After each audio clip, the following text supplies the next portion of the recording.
Assalamualaikum warahmatullahi wabarakatuh. Kami dari kelompok 5 kelas C akan mempresentasikan produk kelompok kami yang bernama Dry Skin Ball. Kelompok kami beranggotakan Ayunda dengan NPM 084, saya sendiri Alifah dengan NPM 085, Anindita dengan NPM 086, Bunga dengan NPM 099, Mahda dengan NPM 100, dan Kang Fadil dengan NPM 079. Untuk executive summary, Dresden Ball merupakan suatu produk makanan yang berbentuk bola-bola dan terdiri atas nasi dengan isian tuna yang dilapisi nori. Produk ini menggabungkan dua elemen dari darat, yaitu nasi, dan laut, yaitu tuna, serta 5 rasa berupa asin, gurih, manis, asam, dan pedas, sehingga produk ini disajikan dengan 7 sensasi dalam satu gigitan. Yang tentunya untuk memuaskan rasa lapar mahasiswa farmasi di tengah jadwal padatnya.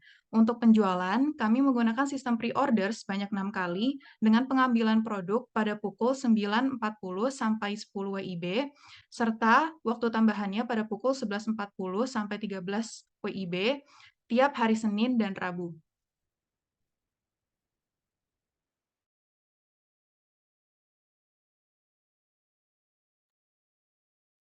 Selanjutnya untuk bisnis konsepnya, untuk masalahnya sendiri atau problemnya itu kami menargetkan kepada mahasiswa farmasi. Ya, terus untuk masalah yang mereka miliki itu, mereka tuh pengen makan cepat tapi dengan waktu yang terbatas dan kenyang gitu. Terus untuk solusi yang kami tawarkan yaitu yang pertama yaitu kami akan menjual makanan yang membuat kenyang dan dapat dimakan secara praktis. Kemudian untuk benefitnya kepada customer tersebut yaitu yang pertama ada makanannya itu praktis dan juga akan mengenyangkan. Kemudian selanjutnya apa sih yang membuat kita itu atraktif gitu? Karena kita itu mudah didapat dan sebenarnya bisa dimakan dalam waktu yang cepat gitu. Kemudian untuk opportunity-nya kami tuh karena mahasiswa farmasi itu punya waktu yang terbatas untuk makan, tapi mau kenyang nih. Selanjutnya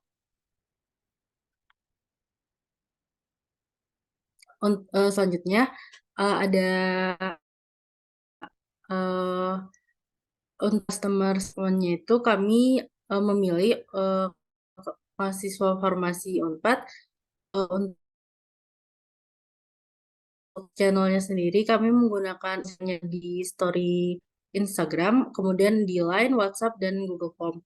Kemudian untuk value proposition yaitu dapat karena praktis dan menghemat waktu. Untuk key activitiesnya sendiri itu ada promosi, distribusi, dan produksi. Untuk key resource-nya ada human, itu kami sendiri sebagai anggota, financial cash, dan fisikalnya itu alat masak. Kemudian key partnernya itu karena kami berbelanja di swalayan dan e-commerce.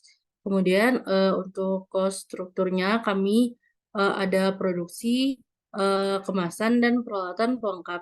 Kemudian untuk revenue streamnya kami mendapatkannya dari produk yang terjual. Selanjutnya ada market analysis yang meliputi marketing, itu meliputi 4P dan 4C yang saling berkaitan. Kemudian ada segmentation, ada targeting, dan positioning. Untuk yang marketing yang meliputi 4C dan 4P yang saling berkaitan, yang pertama ada produk yang akan kami jual adalah dress control yang berkaitan dengan customer-nya itu. Jadi kami akan menjual dress control. Kemudian yang kedua ada promotion yang berkaitan dengan communication. Jadi kami akan menjualnya melalui Instagram, melalui story dari kami, kemudian melalui Line dan WhatsApp. Jadi kami membuat broadcast, jadi semacam BCA yang akan kami kirimkan kepada target market kita. Kemudian untuk selanjutnya ada yang berbicara secara langsung kepada target market kami seperti itu. Kemudian selanjutnya ada place yang berkaitan dengan convenience, itu akan kami lakukan di Fakultas Farmasi Unpad. Kemudian selanjutnya ada price yang berkaitan dengan cost, itu kami akan menjual sebesar 10.000 per box. Untuk segmentation-nya, demografisnya meliputi mahasiswa farmasi Universitas Pajajaran, geografisnya yang berada di lingkungan farmasi Universitas Pajajaran, untuk psikografisnya yang malas untuk ke kantin dalam waktu terbatas, dan perilakunya ingin makan secara praktis dan mengenyangkan. Untuk targetingnya, mahasiswa Fakultas Farmasi Universitas Pajajaran, dan positioning kami adalah membuat konsumen mau makan secara praktis dan kenyang.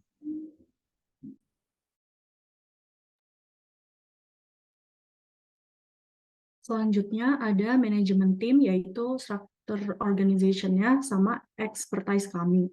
Jadi untuk struktur organisasinya ini ada ketua, yaitu Alima Fatina Naufalia, lalu ada manajer produksi, yaitu Anindita Pramesti dan Ayunda Mila Syabrina, dengan job desk-nya, yaitu merencanakan dan menyusun jadwal produksi. Setelah itu ada manajer keuangan, yaitu Nur Farida Mahdani Hafiz. Job desk-nya yaitu menyusun dan menerapkan strategi serta rencana keuangan. Lalu ada manajer penjualan, yaitu Bunga Amarilis. Job desk-nya mengawasi dan mengatur tim agar dapat mencapai target penjualan. Dan selanjutnya ada manajer pemasaran, yaitu Muhammad Fadil Pratomo, dengan job desk-nya yaitu untuk mengkomunikasikan produk dan memastikan bahwa produknya sampai ke target market kami. Selanjutnya ada marketing plan. Marketing plan tersendiri ini tuh ada 3 bagian, yaitu ada marketing activities, impact-nya bagaimana, dan results of marketing decisions-nya yang kami harapkan itu akan seperti apa. Yang marketing activities kita lakukan di Instagram, yaitu melalui story dari anggota kami, lalu ada Line juga berdasarkan broadcast sama halnya dengan WhatsApp. Selain itu ada promosi secara langsung, sehingga budget yang dibutuhkan itu tidak ada budget sama sekali karena semuanya digital dan kami tidak melakukan kerjasama dengan pihak manapun.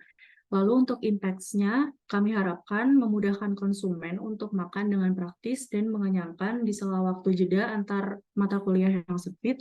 Dan results of marketing decisions yang kami harapkan itu produk terjual sebanyak 75 box dengan modalnya Rp500.000. Selanjutnya ada financial plan uh, yang